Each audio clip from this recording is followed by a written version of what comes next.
बिहार के मुखिया जी लोगों के लिए खुशखबरी है। खुशखबरी इस बात की कि अब उन्हें सरकार की तरफ से उनकी मांग पर बॉडीगार्ड मुहैया कराई जा सकती है। और बिहार में बॉडीगार्ड का मतलब क्या होता है यह हम सब जानते हैं। किसी भी नेता के पीछे सरकारी बॉडीगार्ड के चलने का मतलब ही होता है कि उसका धाक है और अपने अगर ठेठ भाषा में कहे तो जलवा है। अब सरकार की तरफ से बाकायदा यह ऐलान कर दिया गया है कि पंचायत स्तर के जनप्रतिनिधियों की सुरक्षा के लिए उन्हें जिला प्रशासन की तरफ से बॉडीगार्ड मुहैया कराया जाएगा। पंचायती राज मंत्री सम्राट चौधरी ने तो ऐलान करते हुए यह भी कहा कि अगर किसी भी मुखिया को लाइसेंसी हथियार भी चाहिए या फिर पंचायत स्तर के किसी भी जनप्रतिनिधि को लाइसेंसी हथियार चाहिए तो उसको सरकार की तरफ से अब लाइसेंसी हथियार दिया जाएगा। मतलब कि सरकार उन्हें लाइसेंस देगी और उस लाइसेंस पर वे हथियार खरीद सकते हैं।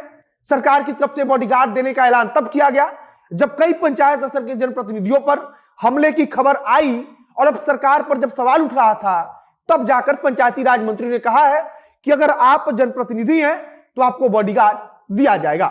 अब नमस्कार, मेरा नाम है मोहित कुमार सिंह और आप देख रहे हैं हमारा विशेष कार्यक्रम एक्सप्लेनर। घुटना, कमर दर्द, लकवा आदि जैसे बीमारियों से परेशान हैं? जल्दी संपर्क करें आरोग्य हेल्थ और वेलनेस सेंटर पर। यहाँ फिजियोथेरेपी और अन्य विधियों द्वारा चिकित्सा की जाती है। संपर्क करें 7488185499 पर। पंचायती राज मंत्री सम्राट चौधरी ने पंचायत स्तर के जनप्रतिनिधियों को लेकर कहा कि अगर उन्हें जरूरत है, मतलब कि वाकई में अगर उनको कोई खतरा है, तब जिला प्रशासन की तरफ से उन्हें बॉडीगार्ड मुहैया कराया जाएगा।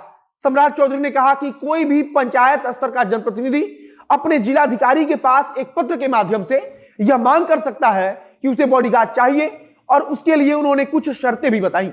सम्राट चौधरी ने कहा कि जिस जनप्रतिनिधि को बॉडीगार्ड दिया जाएगा वह किसी भी मामले का आरोपी नहीं होना चाहिए। मतलब कि अगर मुखिया जी दबंग है और उन पर कोई मामला दर्ज है तब सरकार की तरफ से कोई भी बॉडीगार्ड मुहैया नहीं कराया जाएगा। सरकार ने सबसे पहली शर्त रखी है कि वो साफ सुथरी छवि का होना चाहिए, उस पर कोई मामला दर्ज नहीं होना चाहिए, मतलब कि वो दबंग नहीं होने चाहिए। सरकार की तरफ से बॉडीगार्ड मुहैया कराने के लिए पहली शर्त ही ऐसी रख दी गई है जो कई पंचायत स्तर के जनप्रतिनिधियों के लिए मुश्किल होने वाला है। अगर हम बिहार में जनप्रतिनिधियों की हालत पर चर्चा करें तो निश्चित तौर पर एक बड़ी संख्या जनप्रतिनिधियों की इस शर्त को पूरी ही नहीं कर पाएगी। मतलब कि उनके ऊपर किसी ना किसी प्रकार का मामला जरूर दर्ज होगा। सरकार की तरफ से कहा गया है कि अगर वह जनप्रतिनिधि इन शर्तों को पूरा करता है तब उसे 6 महीने के लिए बॉडीगार्ड मुहैया करा दिया जाएगा। हालांकि बॉडीगार्ड देने के पहले निश्चित तौर पर जिला प्रशासन अपनी तरफ से जांच करेगा और देखेगा कि आखिरकार मुखिया को या फिर किसी भी जनप्रतिनिधि को कितना खतरा है और किन लोगों से है। इसके अलावा जिलाधिकारी के यहां आवेदन डालकर हथियार के लाइसेंस की भी मांग मुखिया या फिर अन्य कोई भी पंचायत स्तर का जनप्रतिनिधि कर सकता है। इसके लिए भी सबसे पहले जिलाधिकारी अपने विवेक के अनुसार जांच पड़ताल करेंगे और फिर जब उन्हें लगेगा कि लाइसेंस देना चाहिए तब वो लाइसेंस देंगे। लेकिन पंचायती राज मंत्री सम्राट चौधरी ने जनप्रतिनिधियों को लेकर लाइसेंस मिलने की प्रक्रिया और बॉडीगार्ड उपलब्ध कराए जाने की प्रक्रिया में एक प्रकार से ढील दी है। सबसे पहली शर्त यही है कि उस पर कोई मामला दर्ज नहीं होनी चाहिए और अगर कोई मामला दर्ज नहीं होगा तब ऐसा माना जा रहा है कि सरकार की तरफ से बॉडीगार्ड मुहैया करा दिया जाएगा। बिहार में पिछले कुछ समय के दौरान कई निर्वाचित मुखिया लोगों को मारा जा चुका है या फिर उन पर हमला हुआ है और इन्हीं सबके मद्देनजर अब सरकार की तरफ से यह फैसला लिया गया है। लगभग 2 महीना पहले एक मुखिया की हत्या भी इसी प्रकार से नक्सलियों द्वारा कर दी गई थी और इसके संबंध में पंचायती राज मंत्री का कहना है कि विशेष अदालत में तेज सुनवाई करके जल्द से जल्द सजा दी जाएगी।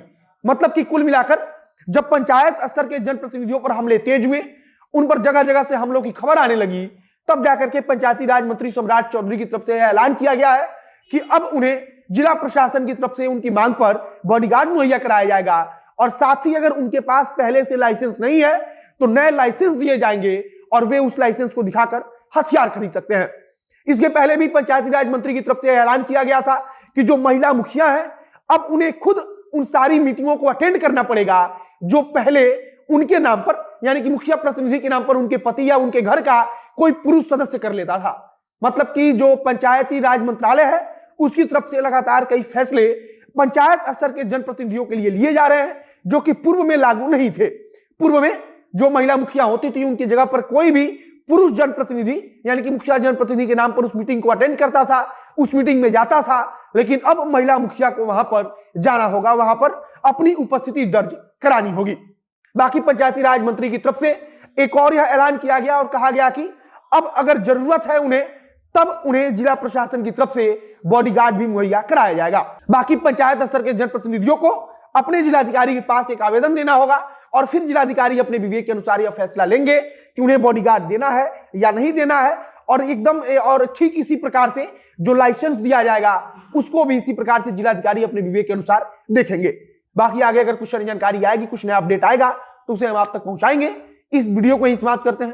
वीडियो को शेयर करते जाइएगा और अगर फेसबुक पर देख रहे हैं तो पेज को लाइक कर लीजिए तथा अगर यूट्यूब पर देख रहे हैं तो चैनल को सब्सक्राइब कर लीजिए। मिलते हैं फिर बहुत जल्द अगले वीडियो में। कैमरे के पीछे खड़े हूं प्रकाश और मैं मोहित कुमार सिंह। बहुत बहुत धन्यवाद।